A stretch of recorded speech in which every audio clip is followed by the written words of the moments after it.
kailangan, bago natin i-estimate ito, tandaan natin mga boss, na dito sa plan sweep, kailangan muna nating i-scale, no? So, hanap tayo ng dimension dito na mahaba. Halimbawa, itong 8.5 meters na ito.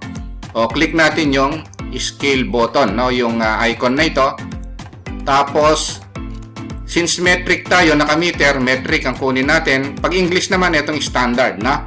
So, metric. Tapos, so, i-type natin itong 8.5 na yon, no? O kung gusto nyo, yung 10 na yon, o dito lang tayo sa 8.5.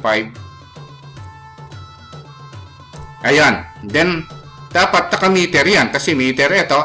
Naka-meter tayo. O, click natin yung meter. Then, okay. Then, click natin yung dulong ito. At saka yung kabila. Dapat mag-8.5 meters ito, no? So, ayun na. Pag lumabas na ito, equal dun sa existing dito, okay na yung scale natin, no? Para ma-check natin kung tama yung scale natin, pwede nyong i-dimension ito, no? Dimension, ito yon. O, click natin ito. Tsaka ito. Ayun, yung 3 meters, no? So, equal siya. Ngayon, para hindi sagabal yan, i-erase na lang natin, no? Delete. Total, okay naman na yung scale. Click natin, delete. Ayun. So, para mawala. Okay na yung scale natin, no? So, ngayon, subukan nating mag-compute ng area, no?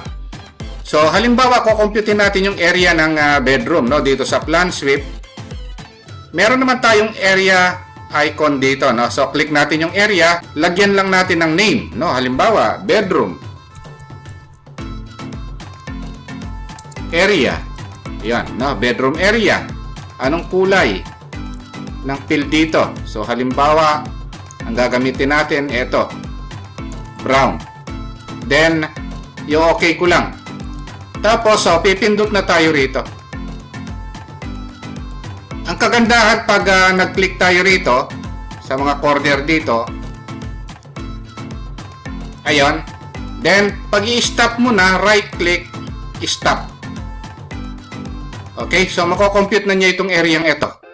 Pag gusto mo pang mag-compute sa iba, new section, no? O halimbawa, new section. Ayan. So, compute pa tayo rito. Ayan ang plan sweep, no? So, maganda rin itong program na ito, no? So, madali ring gamitin. Napaka-user friendly nitong plan sweep, no? Kung gusto nyong stop, o stop nyo na. Ayan yan, no? Halimbawa, nakalimutan nyo pala, meron pa rito, naka-stop na. Ang gawin nyo, right-click, continue with. Ayan, na. O, click nyo lang. O, hanapin natin yung bedroom area.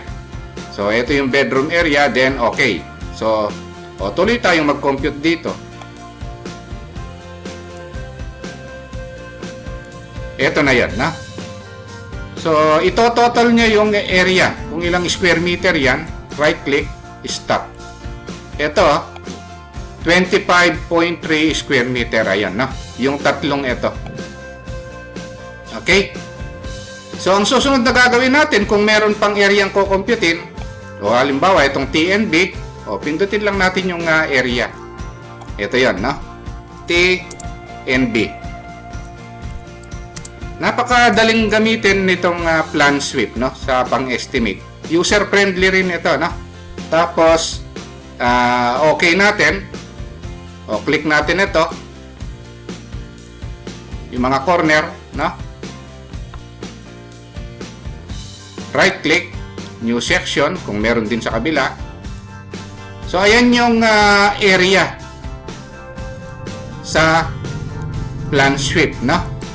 Stop kung tapos na. So, ito yun. TNB, ayan, 5.2 square meter, na. Ngayon, ang susunod na gagawin natin, halimbawa naman, gusto nating gamitin yung count. Halimbawa, gusto nating bilangin yung mga bintana, no? So, pindutin lang natin yung count.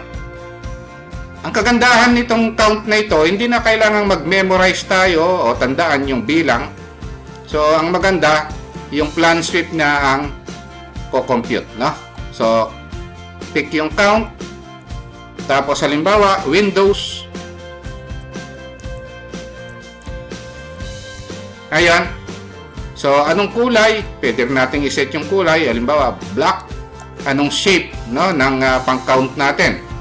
O halimbawa, diamond. Pwedeng circle, square, plus, triangle, diamond, no? So, halimbawa, diamond. Click. Then, okay. So, ito yung mga windows, oh. Ayan, na. So, ganun kadali, no, yung paggamit ng count sa plan sweep, no? Ito yun, no? O, pagtapos na, stop. Ayan, na.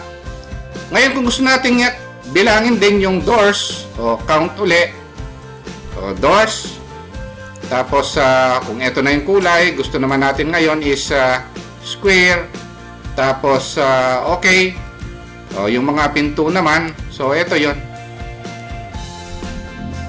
Ayan yung paggamit ng plan sweep na. Tapos right click, stop. So ito yan, no? Yung bedroom area 25.3 square meter, yung TNB 5.2 square meter, yung windows 8 pieces, yung doors 7 pieces, na. Ngayon kung gusto nyong makita yung legend nito, right click nyo lang, no? Show legend. Ito yun, no? Ayan, na. So, bedroom area, 25.3 square meters. TNB, 5.2 square meters. Windows, 8. Doors, 7. No? Ganun kasimple, no? Yung paggamit ng plan sweep, yung area, at saka count muna tayo, no? Okay, yun lang mga boss, no, yung naging topic natin. Kung nagustuhan nyo itong video natin mga boss, no, wag nyo po sanang kalimutang pindutin muna pala, no, yung subscribe dito sa maliit pa lang nating channel. Isama nyo na rin po yung like at saka notification bell. Thank you very much at God bless.